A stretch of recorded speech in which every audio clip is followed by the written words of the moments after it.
Because Islamophobia is so entrenched in our societies, sometimes the way we speak out against the Muslim ban is laced with anti-Muslim sentiment.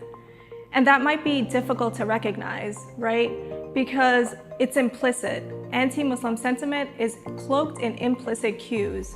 The Supreme Court allowed Trump's new Muslim ban to be fully implemented. This means that immigration from 6 majority Muslim nations is completely blocked. This is until and unless another court rules otherwise. The Muslim ban blocks immigration from Chad, Iran, Libya, Somalia, Syria, and Yemen. When the first Muslim ban was implemented, people clearly saw their values under attack and people being blocked from entering the country. They didn't wait, and diverse communities acted immediately. But because Islamophobia is so entrenched in our societies, sometimes when we speak out against the Muslim ban, it's laced with anti-Muslim sentiment. And that's not easy to recognize, because anti-Muslim sentiment is often cloaked in implicit cues.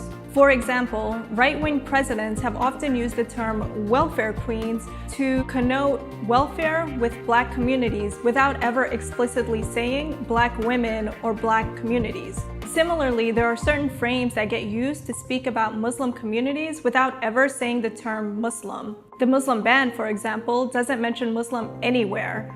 And yet, over 98% of immigrants who will be impacted come from majority Muslim countries.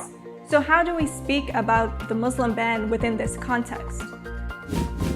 You should emphasize Trump's original intent for a complete shutdown of Muslims from entering the country. That remains immoral and discriminatory regardless of superficial changes to future versions of the ban. Donald Trump has made it explicitly clear that he wants a Muslim ban.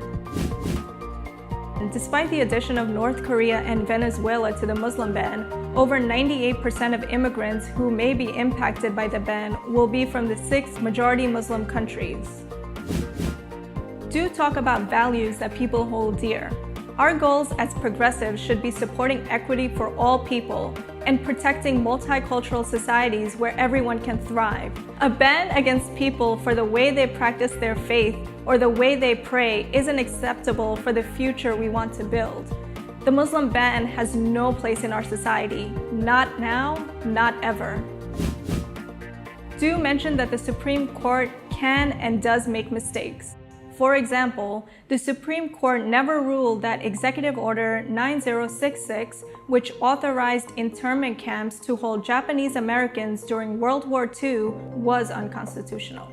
Allowing Trump's Muslim ban to be implemented as we await the constitutionality is equally an immoral act that will break apart families.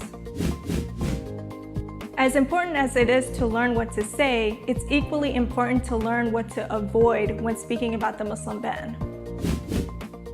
Don't mention how the Muslim ban makes the country less safe. For example, somebody wrote in an op-ed, "And we must rally Americans who think that keeping Muslims out keeps us safe to understand that this policy does exactly the opposite." We're equating safety and the lack of safety with Muslims.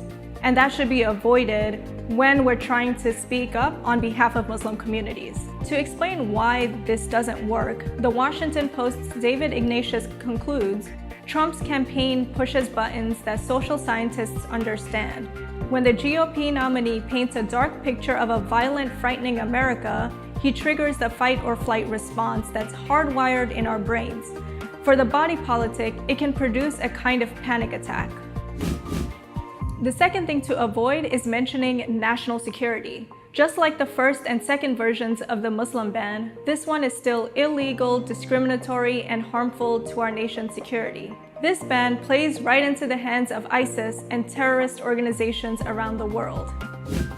This response paints the image of Muslims as predisposed or teetering on the edge of becoming terrorists, which is both untrue and perpetuates a stereotype that contributes to bigotry and hate. This goes back to the previous point. Any mention of fear will only reproduce the fight or flight response and will not work to persuade audiences. The third thing to avoid is mentioning which countries should be banned or make more sense to ban. Actual bad examples of this include saying things like, Donald Trump's new Muslim ban does not include countries that have produced terrorists. Providing examples of countries that we should ban instead actually legitimizes this ban.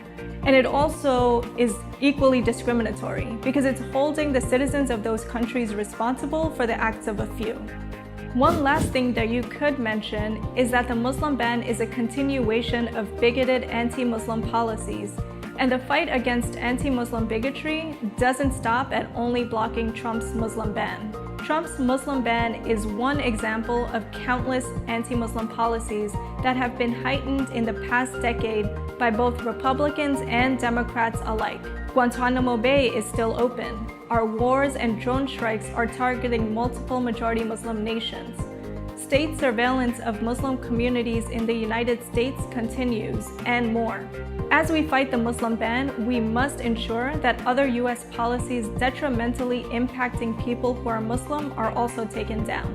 In standing against the Muslim ban and with Muslim communities, we need to be aware and mindful of the words that we're using. Any messaging that harms Muslim communities will ultimately be bad and should not be used.